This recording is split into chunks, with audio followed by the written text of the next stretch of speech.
Shalom, selamat pagi sahabat Petra yang terkasih. Sungguh berbahagia saat ini saya bisa kembali menyapa sahabat Petra semua, dimanapun sahabat Petra berada melalui embun pagi hari ini.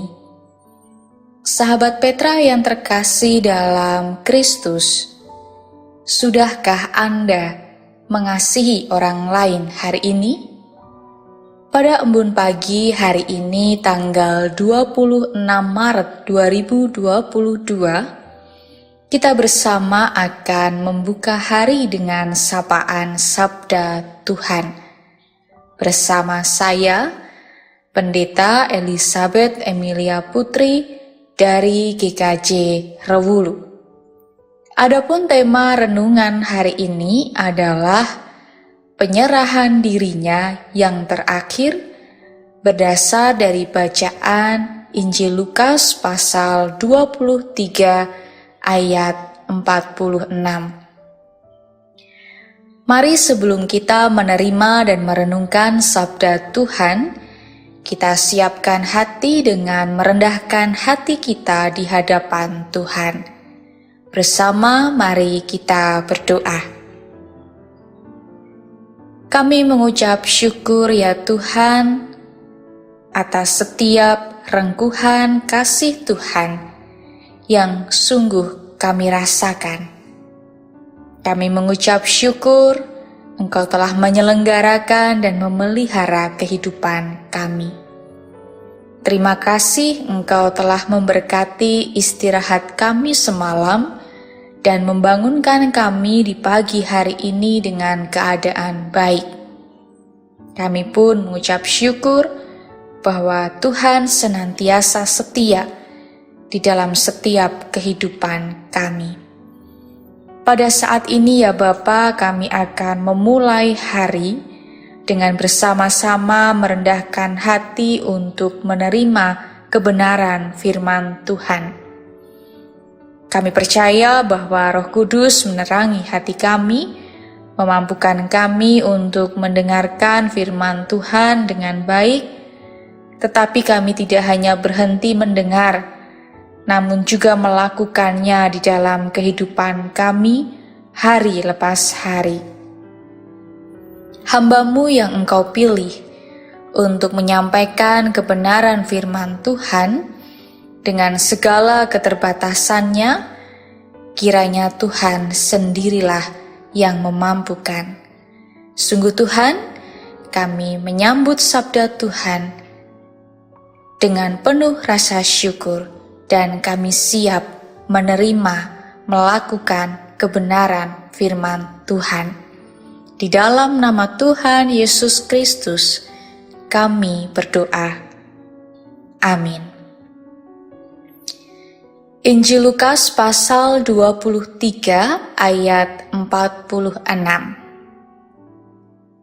Lalu Yesus berseru dengan suara nyaring, "Ya Bapa, ke dalam tangan-Mu kuserahkan nyawaku." Dan sesudah berkata demikian, ia menyerahkan nyawanya. Yang berbahagia setiap kita yang mendengarkan firman Tuhan dan yang memeliharanya. Hosiana. Berani berbuat, berani bertanggung jawab. Kalimat ini mengingatkan kepada kita sebagai manusia untuk berani bertanggung jawab dengan setiap keputusan dan perbuatan yang kita ambil. Misalnya saja, ketika kita sudah mengambil keputusan untuk menikah, berarti kita harus berani dan siap bertanggung jawab dengan segala persoalan juga tanggung jawab yang semakin banyak.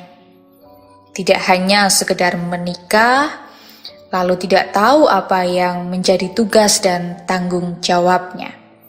Ini di dalam konteks kita sebagai manusia ketika berbuat sesuatu atau mengambil keputusan sesuatu ataupun keputusan apapun, kita harus berani bertanggung jawab. Akan tetapi dalam konteks penyaliban Yesus, hal ini tidak berlaku. Yesus mengambil jalan menderita dan sengsara, bahkan mati di kayu salib untuk menanggung apa yang tidak diperbuatnya. Hukuman mati dengan cara disalibkan merupakan sebuah kutukan dan hukuman bagi para penjahat. Orang yang disalibkan adalah orang yang terkutuk, terhukum, dan jahat. Akan tetapi Yesus disalibkan bukan karena ia terkutuk, bukan juga karena terhukum dan jahat, bukan karena ia pantas dihukum dan melakukan kejahatan. Yesus disalibkan karena tanggung jawab dalam kasih-Nya untuk menggantikan manusia yang terkutuk, terhukum, dan melakukan kejahatan, serta manusia-manusia berdosa. Yesus bertanggung jawab atas dosa yang dilakukan manusia, karena manusia tidak dapat menyelamatkan dirinya sendiri tanpa pertolongan dari Tuhan. Saya yakin sahabat Petra sekalian pasti sudah paham betul dengan peristiwa Golgota atau penyaliban Yesus, di mana pada waktu itu Yesus disalibkan bersama dengan dua orang penjahat. Kita tahu peristiwa salib yang sangat memprihatinkan, di mana Yesus diolok-olok, dipermalukan, disiksa tubuh Yesus. Bahkan mereka mempermalukan harga diri Yesus dengan menginjak-injak status Yesus sebagai Mesias dan Raja. Mereka bahkan menghujat Yesus selaku Juru Selamat. Siksaan dan derita yang dialami Yesus tidak hanya sekedar secara fisik, akan tetapi juga keilahiannya. Orang-orang banyak yang selama ini berkerumun mendengarkan pengajaran Yesus dan menyaksikan mujizat-mujizat yang dilakukan oleh Yesus, kini hanya berkerumun menonton peristiwa itu layaknya seperti nonton film. Perempuan-perempuan yang selama ini bersama-sama dengan Yesus bahkan tidak berani mendekat. Mereka berdiri jauh-jauh dan melihat semua peristiwa itu. Yesus menjadi terhukum dan tertolak oleh manusia yang ditebusnya. Yesus rela menanggung semua siksaan menuju kematiannya, dan ia bahkan memohon pengampunan kepada Bapa atas semua yang terjadi dalam peristiwa Via Dolorosa hingga Golgota itu. Kita juga sering mendengar dalam peristiwa salib terdapat 7 perkataan Yesus yang disampaikan, dan ia mengawalinya dengan memohon pengampunan kepada Bapa, di mana Yesus mengatakan, "Ya Bapa, ampunilah mereka, sebab mereka tidak tahu apa yang mereka perbuat." Sungguh luar biasa, bukan? Apa yang disampaikan oleh Yesus. Yesus yang sudah dengan rela hati menanggung hukuman atas perbuatan manusia, dan masih lagi Yesus memohon kepada Bapa untuk memberikan pengampunan kepada mereka. Akan tetapi sahabat Petra yang terkasih, tidak hanya berhenti begitu saja. Yesus pun menerima penjahat yang tersalib bersama dengannya. Penjahat itu menyadari bahwa ia layak menerima hukuman dan percaya bahwa Yesus adalah orang benar yang seharusnya tidak menanggung hukuman karena Yesus tidak melakukan kesalahan. Di kayu salib, Yesus menyatakan kasih-Nya yang menebus dan menyatakan anugerah keselamatan bagi penjahat itu. Sahabat Petra yang terkasih dalam Kristus Yesus, setelah semua sengsara yang dialaminya, dan tibalah detik-detik akhir kehidupan Yesus sebelum kebangkitan. Detik-detik yang mengerikan, sekalipun masih siang pada waktu itu. Kira-kira jam 12 siang. Tetapi kegelapan meliputi seluruh daerah Bukit Tengkorak hingga jam 3 sore.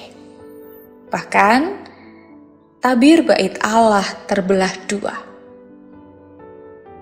Di tengah kengerian terdengar seruan penyerahan diri.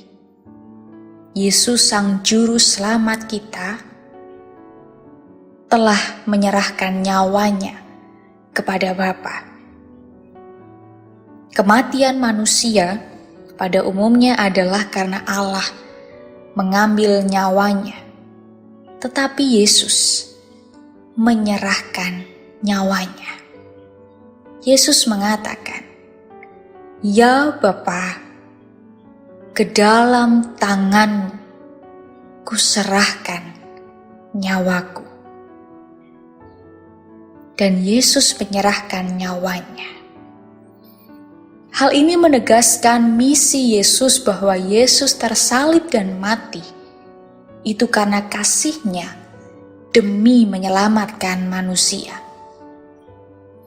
Yesus mati di kayu salib bukan karena Dia tidak memiliki pilihan lain untuk membayar hutang dosa-dosa manusia, bukan.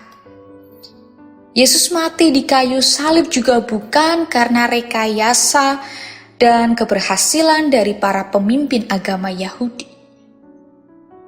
Yesus mati juga bukan karena kehilangan banyak darah dan tidak tahan penderitaan.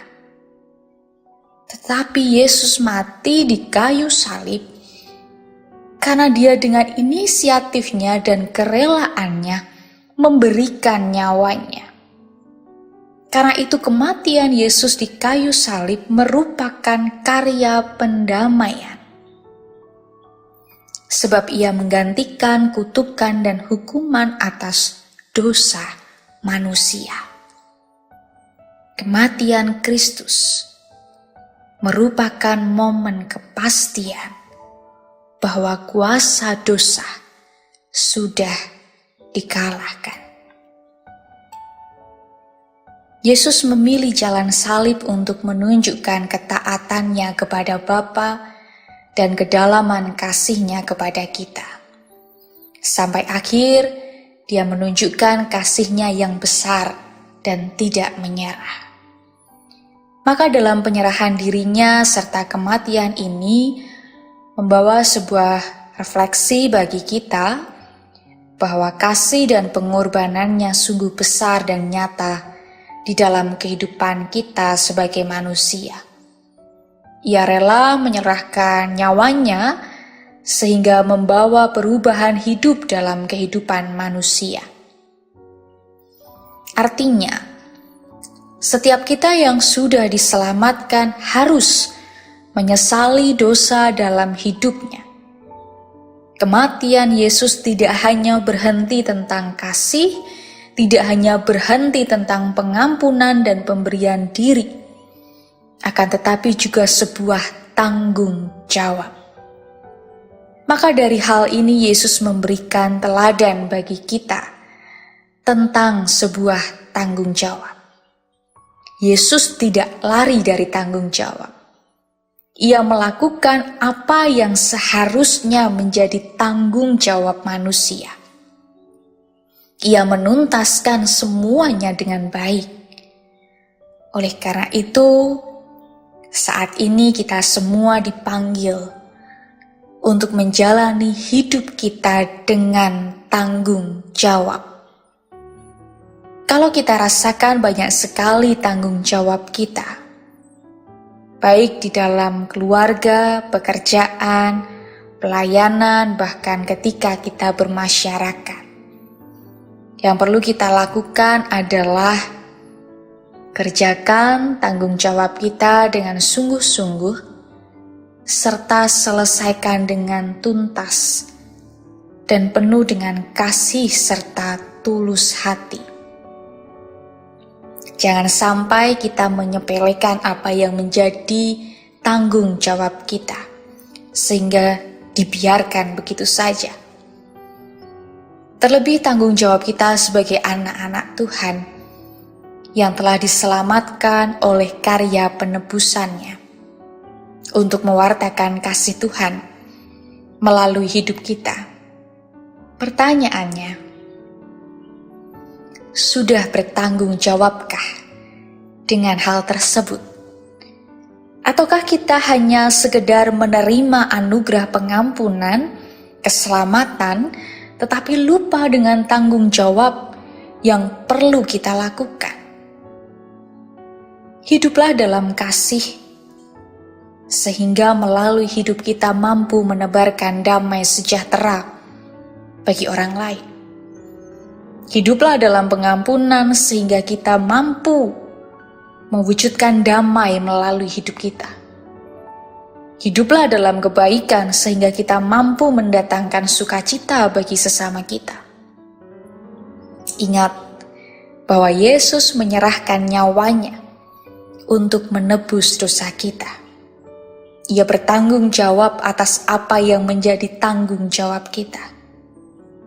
Oleh karena itu, marilah mensyukuri anugerah keselamatan ini dengan hidup dalam tanggung jawab penuh.